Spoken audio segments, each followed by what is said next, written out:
এবার শুরু থেকেই জমে উঠেছে প্রিমিয়ার লিগ। নিউক্যাসল ইউনাইটেডের বিরুদ্ধে টান টান ম্যাচ জিতেছে লিভারপুল। শেষ মিনিটেই গোল করেছেন লিভারপুলের 16 বছর বয়সী ফুটবলার রিও এনগুমোহা। ফলে পরপর 2 ম্যাচ জিতেই শুরুটা ভালো হয়েছে গতবারের চ্যাম্পিয়নদের। প্রিমিয়ার লিগে নিজেদের দ্বিতীয় ম্যাচে নিউক্যাসলের ঘরের মাঠে তাদের মুখোমুখি হয়েছিল লিভারপুল। অ্যাওয়ে ম্যাচ হলেও প্রথম ধাক্কা দেয় আর্নি স্লটের দল। 35 মিনিটে রায়ান গ্রাভেনবার্গের গোলে এগিয়ে যায় তারা। 25 গজ দূর থেকে জোরালো শটে গোল করেন তিনি। বিরতির ঠিক আগে আরও চাপে পড়ে নিউক্যাসল। ভার্জিল ভ্যান ডাইককে ফাউল করায় লাল কার্ড দেখে মাঠ ছাড়তে হয় অ্যান্থনি গর্ডনকে। ফলে গোটা দ্বিতীয়ার্ধ জুড়ে 10 জনই খেলে নিউক্যাসল। দ্বিতীয়ার্ধের খেলা শুরুর 20 সেকেন্ডের মাথায় লিভারপুলের হয়ে দ্বিতীয় গোল করে হুগো একিটিকে।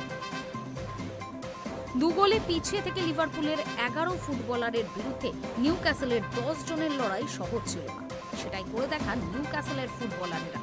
লড়াই ছাড়েনি নিউক্যাসল, তারা আক্রমণের ঝাঁজ বাড়াতে শুরু করে। তার ফলও মেলে। 57 মিনিটে এক গোল শোধ করেন ব্রুনো গিমারেস। 88 মিনিটের মাথায় দ্বিতীয় গোল করেন উইলিয়াম ওসুলা। 0-2 থেকে 2-2 করে নিউক্যাসল। দেখে মনে হচ্ছিল 10 জনের নিউক্যাসলকে হারাতে পারবে না লিভারপুল। খেলার মাঝে সময় নষ্ট হওয়ায় 10 মিনিট সংযুক্তির সময় দেওয়া হয়। সেটা কাজে লাগায় লিভারপুল।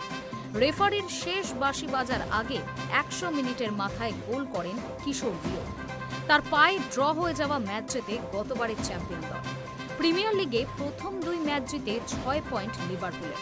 পয়েন্ট তালিকায় 3 নম্বরে রয়েছে তারা। প্রথম স্থানে আর্সেনাল, দ্বিতীয় স্থানে টটেনহাম।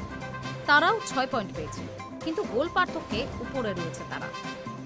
High news network.